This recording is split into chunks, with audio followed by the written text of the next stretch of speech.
저희 막내가 지금 올해 이제 고2입니다. 나이가 몇 살인가요? 17살인가요?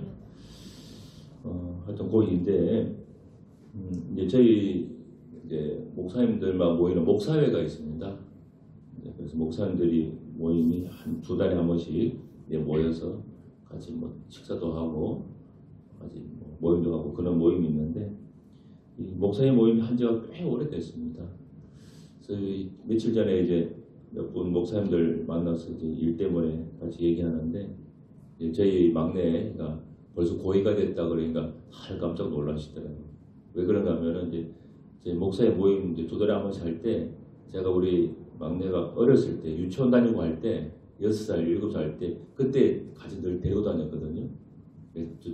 어디 또 좋은 데 간다 그러면 구경시켜 주려고 같이 데리고 가서 이제 천문대도 가고 뭐 산에도 같이 가고 또 밤흥자리도 가고 또 아주 어릴 때니까 하면 또 목사님들이 또 용돈도 주고 막 그러니까 어릴 때 늘 데리고 다녔어요. 그러니까 6살, 7살 때부터 이제 목사님들이 벌써 10몇 년 훨씬 전부터 봤던 거예요. 그러니까 고이가 됐다니까 유치원 다니니까 벌써 그랬겠냐고 다들 깜짝 놀라시더라고요. 그걸 보면서 뭐 시간이 다 흐르면 때가 되니까 사람이 크기도 하고 또 성장도 하고 변화가 있구나 하는 것을 이번 주에 얘기하면서 제가 느꼈습니다. 참 어떤 때는 보면 어떻습니까? 시간이 참 안 갈 것 같은 때 있죠. 이거 시간 좀 빨리 좀 지나가면 좋겠는데 왜 이렇게 이게 시간이 빨리 안 가는지 싶을 때가 있어요. 빨리 이 순간에 지나가면 좋겠다는 데, 빨리 이 일이 끝나면 좋겠다 하고 싶은 그런 때가 살다 보면 덜어 있잖아요. 근데 희한하게 그런 때는 시간이 참 잘 안 가요. 참 그게 잘 안 지나갑니다. 그래서 참 답답하기도 하고 힘들기도 하고 한숨 지며 세월을 보내는 그런 때가 우리가 살면서 덜어 있습니다. 그러나 우리 지난 세월을 쭉 돌이켜보면 그래도 어쨌든 지나서 보니까 시간은 다 지나고 또 때가 되니까 해결될 것은 해결되고 또 풀릴 것은 풀리더라 하는 것을 보게 됩니다. 우리가 살면서 특히 교회에 우리 다니고 하는 신앙생활 하면서 제일 우리가 참 궁금하기도 하고 하나님께 묻고 싶은 것 중에 하나가 이거 언제쯤이면 이것 좀 해결되겠는가 하는 그거죠. 언제쯤이면 되겠는가. 바로 때에 대한 겁니다. 저는 거기에 대해서 몇 가지 말씀 좀 드려보려고 합니다. 첫 번째는 우리 주님께서는 우리 믿는 사람들이 주님을 찾을 때 그때 일을 하신다고 하는 사실이에요. 23절 보면은 끝부분에 부르짖는 소리가 하나님께 상달된지라. 상달된지라. 이 상달이 뭡니까? 도달했다는 겁니다. 올라갔다는 소리예요. 그리고 24절 보면은 기억한다는 말이 나오죠. 그의 언약을 기억하신다는 말이 나오고 또 25절에서도 보면은 그들을 기억하셨다라고 하는 말씀이 나옵니다. 이 말은 완전히 까먹은 것을 다시 생각해낸 것을 말하는 게 아닙니다. 여기서 말하는 기억하다는 것은요. 이것은 늘 염두에 두고 있었던 일을 이제서야 실행에 옮긴다. 바로 그 얘기입니다. 그러니까 하나님께서 이스라엘 백성들이 참 힘들어가지고 하나님께 막 기도하고 막 그러니까 하나님이 다 까먹었다가 백성들이 기도하니까 그래 내가 그때 약속해줬지. 이거를 기억해낸다는 소리가 아니고 늘 어떤 하나님의 약속 언약을 염두에 두고 있었는데 지금 이제 실행에 옮긴다. 그런 의미입니다. 사실 하나님께서는 그 애굽의 노예로 이스라엘 백성이 있는 동안이 한 400년 정도라고 하는데 400년 동안 사실 침묵 속에 계셨습니다. 이 침묵 속에 있었지만은 하나님은 이스라엘 백성들의 모두 한숨과 눈물 그 상처를 다 기억을 하고 있었습니다. 그리고 또 그들을 구원할 계획을 다 세워놓고 있었어요. 잊으신 게 아니라는 겁니다. 그러니까 지금도 이거 우리하고 똑같은 거예요. 우리가 때로 어떤 힘든 일을 겪는 과정을 지나갈 때 하나님께서 모르고 있는 게 아니고 다 보고 있고 알고 있고 그렇게 있습니다. 또 계획을 세워놓고 있다는 사실을 아셔야 됩니다. 지금 당장은 뭔가 눈에 보이는 증거가 없고 뭔가 되어지는 것이 없으니까 하나님께서 무관심한 거 아닌가 하는 그런 생각이 들 수 있지만은 우리가 여전히 하나님은 우리를 지켜보고 계시고 우리를 알고 있다고 하는 사실을 믿고 계셔야 됩니다. 그리고 그 믿음을 가지고 있으면은 반드시 하나님의 계획은 성취가 된다고 하는 사실입니다. 근데 요즘은 우리가 특히 우리나라 같은 경우는 이제 빨리빨리 하는 문화이기도 하고 또 인터넷이 빨리 되다 보니까 기다리는 것이 사실은 좀 쉽지가 않습니다. 뭔가 빨리 다 돼야 됩니다. 요즘 인터넷이 옛날에는 뭐 2G폰에서 3G 됐다가 5G 됐다가 막 LTE 이렇게 막 올라가잖아요. 점점점 속도가 빨라지니까 사람들이 검색할 때 조금만 늦게 나와도 막 답답해요. 이거 왜 이렇게 안 되냐고. 근데 사실 뭐 몇 년 전만 뒤에 보면은 굉장히 빠른 속도인데 워낙 우리가 빠른 것에 익숙해졌다 보니까 조금만 이게 늦어도 사람이 답답해합니다. 근데 거기에 익숙해져 있어요. 그러다 보니까 뭔가 하나님께서 해결해 주시는 그 시간이 우리가 볼 때는 너무 늦게 느껴지는 겁니다. 그래서 조급해하기도 하고 또 성급함 때문에 일을 그르치기도 합니다. 그러니까 아브라함이 사실 그런 경우가 있었죠. 그의 성급함 때문에 하나님의 약속의 자녀를 기다리지 못하고 하갈과 살면서 이스마엘이라고 하는 첩의 자식을 낳잖아요. 그래서 그 결과로 지금도 이스라엘 나라하고 중동 국가들이 분쟁이 이어지고 있습니다. 우리는 하나님을 아버지라 부릅니다. 이 세상의 육신의 부모는 자식을 위해서 어떻든 좋은 것을 주려고 합니다. 때로는 내 부모님들의 어떤 지혜가 부족해서 잘못된 것을 주는 경우도 있지만 사실은 그 밑바닥 마음에는 늘 좋은 마음, 사랑의 마음이 있는 거 아니에요. 어찌됐든 간에. 육신의 부모도 그런데 왜 하나님 아버지께서 우리에게 좋은 계획, 좋은 일들을 주지 않겠습니까? 왜 그 아픔을 모른 척하고 계시겠어요? 근데 하나님께서 이 때를 언제 실행에 옮기시는가 보니까 이스라엘 백성들이 하나님을 찾고 부르짖을 그때였다고 하는 거예요. 근데 2장에서는 이제 그런 부르짖다고 하는 소리가 나오는데 이제 출애굽기 1장을 보면요. 1장에서도 보면은 그 이스라엘 백성들이 노예로 살기 전에 굉장히 힘이 들었습니다. 막 건축일도 많이 했고 막 학대도 당하고 굉장히 고통을 많이 겪었어요. 그리고 1장에 보면은 남자 아이들을 다 죽여야 된다고 하는 그런 일도 있었습니다.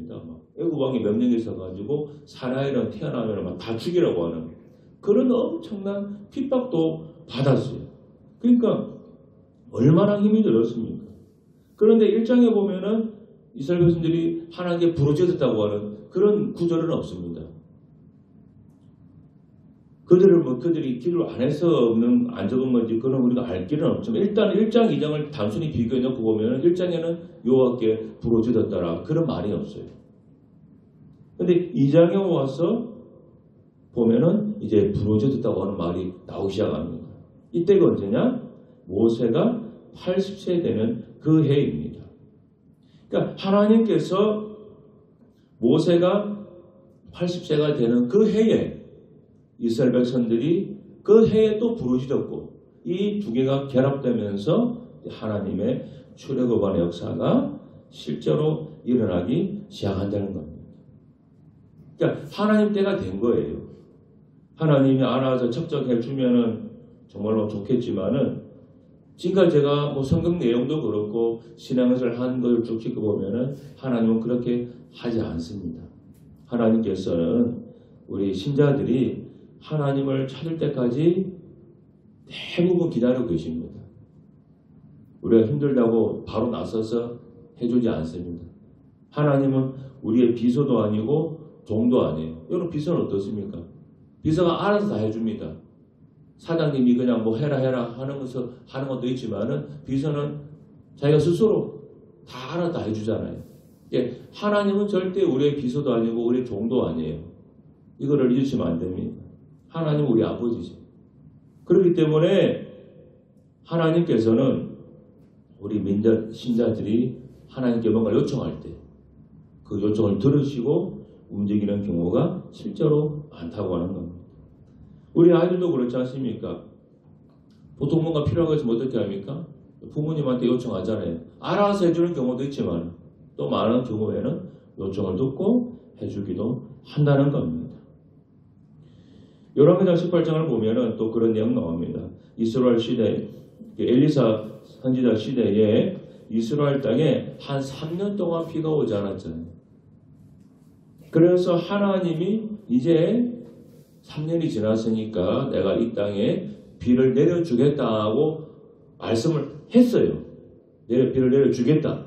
그런데 비를 바로 내려주지 않고 엘리야 선지자가 산에 올라가서 간절히 기도하고 난 뒤에 그때서야 비가 왔습니다. 야고보서 5장 17, 18절에 그 내용 설명이 나옵니다. 엘리야는 우리와 성전이 같던 사람이로되 그가 비가 오지 않기를 간절히 기도한즉 3년 6개월 동안 땅에 비가 오지 아니하고 다시 기도하니 하늘이 비를 주고 땅이 열매를 맺었느니라. 이렇게 하나님은 성도들의 요청을 듣고 어떤 일들을 실행에 옮긴다고 하는 사실 꼭 여러분 기억해 두셔야 됩니다. 어떤 청년이 그 목사님과 상담하면서 자기 고민을 말했다 그래요. 목사님, 문제나 어려움이 생길 때 기도해야 한다는 걸 저도 알긴 아는데 막상 그런 일이 생기면은 기도를 잘 안 하게 됩니다. 그러더랍니다. 그러자 목사님께서 그 청년에 이렇게 얘기해 줬습니다. 형제님, 만약 어떤 어린아이가 아버지와 함께 계단을 내려가다가 계단에서 굴러 떨어져 크게 다쳤는데 아이가 바로 옆에 있는 아버지를 쳐다보지 않고 길 건너편에 지나가는 다른 어른들에게 소리치면서 저 다쳤는데 저 좀 봐주세요, 살려주세요 라고 부탁한다면 바로 곁에 있던 부모는 황당하고 가슴이 아프지 않겠습니까? 그 누구보다도 애타게 나를 품에 안고 병원으로 뛰어가고 치료를 하며 돌봐줄 존재는 부모님인데 바로 옆에 계신 부모님 대신 엉뚱한 곳을 바라보는 것만큼 어리석은 일도 없을 겁니다. 이렇게 대답해줬습니다. 그래서 목사님 말씀에 청년은 더 이상 말을 잊지 못했다고 그래요. 여러분 그렇죠. 우리가 힘들고 어려울 때 항상 우리와 함께 하시는 그 하나님께 도움을 요청해야 그때 하나님이 나서서 모든 것을 해결해 주는데 많은 경우에 우리 여전히 신자들이 하나님을 바라보지 못하고 자꾸 다른 데다가 도움의 손을 내밀더라는 거죠. 내가 해결해 보든지 아니면 뭐 어떤 친한 사람한테 찾아가서 뭔가 해달라고 한다든지 여러 가지 그런 식으로 대처를 한다는 거죠. 그렇게 하는 것은 오늘 이 목사님 해준 얘기가 똑같다는 거예요. 계단에서 굴렀는데 그 옆에 있는 엄마 아빠한테 도와달라고 얘기해야 그게 맞는 거지. 엄마 아빠는 옆에 그냥 치워놓고 저기 있는 지나간 아저씨한테 아저씨 저 좀 도와주세요 하면은 여러분 그 부모 입장이 뭐가 되겠습니까? 얼마나 이상하겠어요. 지금 그렇게 신앙생활을 하는 교인들이 생각보다 많다고 하는 얘기입니다. 실제로. 그러니까 하나님 입장이 뭐가 되겠어요? 하나님 입장이. 요즘도 제가 많이 듣는 얘기 중 하나입니다. 주변 사람들한테. 교회다니는 사람들 중에 이렇게 여전히 이렇게 믿음이 없어서 그럴지 모르겠지만은 막 미신에 의존하는 교인들이 생각보다 더 많이 있다고 하는 얘기를 자꾸 많이 듣습니다. 여러 분들한테서 목사님들한테나 다른 사람들한테. 그러니까 잘 몰라서 그럴 수도 있고 또 아직 믿음이 없어서 그럴 수도 있고 또 워낙 또 그런 게 한국말 익숙하니까 또 특별한 생각 없이 그럴 수도 있죠. 근데 그렇게 되면 안 된다고 하는 거죠. 그죠? 꼭 그걸 명심하시고 우리가 늘 우리 인도하시고 책임지는 주님께 부르시야 됩니다. 그게 출애굽 1장과 2장의 차이입니다. 1장에는 그렇게 힘든데도 하나님께 도와달라고 하는 내용이 없어요. 제가 예전에 있던 부목사 하던 교회에 국회의원이 한 분 나오셨습니다. 그분이 작년에 가보니까 벌써 장로님 되셨더라고요. 정치하신 분인데 이분이 그 정도로 믿음이 좋아지셨나 뭐 잘 모르겠습니다만 하여튼 그때는 안수 집사님이었는데 국회의원이었어요. 근데 이분이 이제 뭐 생전에 새벽기도 나오는 분이 아니에요. 새벽기도 또 금요일날 기도도 생전 나오는 분이 아닌데 어느 날 제가 새벽기도 하고 서 있는데 맨 뒷자리에 그분이 딱 앉아 계시더라고. 그래서 이제 새벽기도 담아서 기도하고 아주 아침에 와가지고 다른 목사님들한테 생전에 교회 기도 안 하던 그 국회의원 집사님이 오늘 새벽에 나오셨더라고. 제가 다 얘기해 줬어요. 근데 다음날 또 나왔더라고. 그러면 우리 알죠? 이분이 무슨 일이 있나 보다. 그래서 며칠 지나서 이제 신문 뉴스 나왔더라고. 이 정치자금법 위반으로 걸려가지고 막 검찰 조사받으러 가고 막 글이 나왔더라고. 그래서 이분이 지금 난리 발등에 불이 떨어졌구나. 그래서 나왔구나. 근데 그분이 이제 나이가 있었는데 그렇게 일생 살아온 동안에 뭐 그때만 힘든 일이 있었겠냐고요. 얼마나 그때나 또 뭐 어렵고 힘든 일 많이 있었겠습니까? 근데 사람을 좀 보면서 힘든 일이 있어도 다 기도하는 건 아니더라. 힘든 때가 와도 다 기도하는 건 아니더라는 거지. 우리 출애굽기 1장 2장 보세요. 1장에 그렇게 힘든 상황이 왔는데도 이스라엘 백성들이 여호와께 부르짖었다라고 하는 그 성경 구절이 없잖아요. 2장에 가니까 이제 도저히 이제 1장하고 비교도 안 될 정도의 아마 힘든 상황까지 온 것 같아요. 그러니까 그때서야 여호와께 부르짖었다라고 하는 성경 구절이 나오더라는 거죠. 그러니까 여러분 이렇게 되기 2장까지 오기 전까지 1장에서부터 기도하는 게 좋습니다. 1장에서부터. 네? 그래야 2장까지 가는 그런 상황이 안 되는 겁니다. 그래야 하나님이 우리의 기도 소리를 듣고 움직여서 일하십니다. 그리고 하나님은 우리가 믿음으로 행할 때 일하십니다. 이건 너무나 당연한 말이죠. 출애굽기 2장은 모세의 출생에 대한 내용이지 않습니까? 모세가 태어날 때 남자는 다 죽이라고 했는데 모세 부모는 석 달을 숨기다가 더 이상 숨길 수가 없어서 저 나일강가로 떠내려 보냅니다. 갈대상견에서 보내죠. 자, 그런데 2장에서는 그렇게만 나옵니다만 히브리서 11장 23절을 보면 이렇게 되어 있습니다. 모세 부모가 한 행동이 믿음으로 했다고 이렇게 설명해 놨습니다. 이렇게 나옵니다. 믿음으로 모세가 났을 때 그 부모가 아름다운 아이임을 보고 석 달 동안 숨겨 왕의 명령을 무서워하지 아니했다. 그러니까 석 달을 숨긴 이 행동이 그냥 너무 자식이 이뻐서 몰래 숨긴 게 아니고 믿음으로 한 행동이었다고 하는 것입니다. 세상에 자기가 낳은 자식이 이쁘지 않은 엄마가 어디 있어요? 다 자기가 이쁘죠. 그럼 그때 뭐 사내아이가 모세만 있었겠냐고요. 다 있었겠죠. 많이 있었겠죠. 근데 다른 부모들은 자기 자신이 그렇게 사랑스러웠지만 그렇게 하지 못했습니다. 근데 모세의 부모는 다른 부모한테 없는 게 하나 있었죠. 그게 믿음이에요. 믿음이 있으니까 그들이 믿음으로 할 수 있는 최대 한도까지 한 거예요. 석 달. 3일이라고 하는 것은 성경에서는 하늘의 수입니다. 특별한 의미가 있는 수예요. 그러니까 석 달 숨겼다고 하는 것은 이 모세의 부모가 믿음으로 할 수 있는 최대치까지 했다는 소리입니다. 자, 그러니까 믿음으로 아이를 숨기고 나니까 그 다음 어떻게 됩니까? 믿으니까 하나님 역사하시잖아요. 나일강에 떠내려 보냈죠. 나일강 떠내려 보내니까는 어떻게 뚫뚫 떠내려가다가 완전히 멀리 가가지고 죽은 게 아니고 떠내려가다가 바로 공주가 나와서 물가에서 막 씻고 어쩌고 이제 바로 공주한테로 떠내려가요. 바로 공주한테 떠내려가니까 또 바로 공주가 그걸 들고 히브리 아이인 걸 알았습니다. 히브리 아이면 다 죽게 되는데 또 그걸 공주가 들고 궁궐로 가요. 그래서 키웁니다. 또 키울 때 유모를 구해야 되는데 애굽의 유모를 구하지 않고 또 어떻게 연결이 돼가지고 실제 모세의 엄마가 와서 친엄마가 와서 그 모세를 돌봐줍니다. 여러분 어떻게 보면 굉장히 허황된 얘기죠. 어떻게 나일강, 여러분 나중에 유튜브랑 나일강이 얼마나 큰 강인 줄 아십니까? 그 나일강의 떠나를 보는데 어떻게 그 애가 또 살고 그 애굽의 공주한테를 또 내려가고 또 유모를 구해내는데 기가 막힌 우연으로 모세의 엄마가 또 친엄마가 또 유모가 될 수가 있겠냐고. 이거 어떻게 이런 우연이 있겠습니까? 너무나 허황된 얘기죠. 그런데 왜 이런 말도 안 되는 허황된 얘기가 생기느냐? 모세의 부모님이 믿음으로 아이를 숨겼기 때문에 그 믿음의 결과가 그 뒤에 계속해서 나오는 겁니다. 여러분. 믿음의 결과.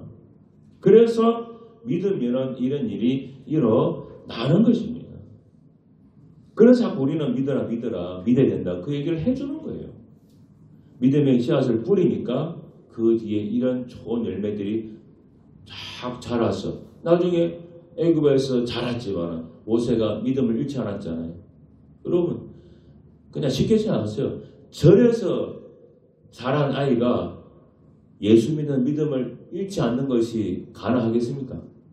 스님 밑에서 자랐는데 그 애가 믿음은 부처를 믿겠지 예수를 믿겠냐고요. 딱 그 짝입니다. 그런데 모세가 이렇게 믿음을 지킬 수 있었던 이유는 모세 부모님이 믿음의 씨앗을 뿌렸기 때문에 믿음의 행위를 했기 때문에 하나님께서 그런 놀라운 일들을 해 주신 것입니다. 자, 여러분 하나만 기억하세요. 우리는 내일을 알 수 없는 그런 존재입니다.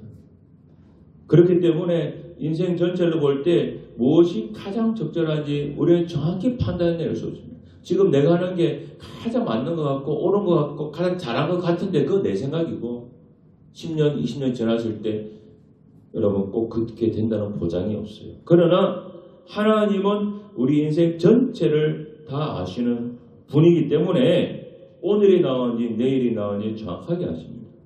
하나님은 우리에게 가장 맞는 그때 역사하십니다. 그걸 믿으셔야 됩니다. 그렇기 때문에 우리는 하나님께 항상 부르짖어야 되고 그리고 믿음으로 행해야 됩니다.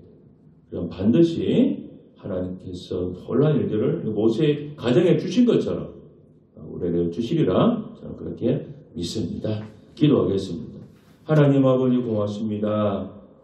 우리 하나님은 주님의 때에 일하십니다. 다만 우리는 하나님을 신뢰하고 믿고 의지하면 되는 것입니다.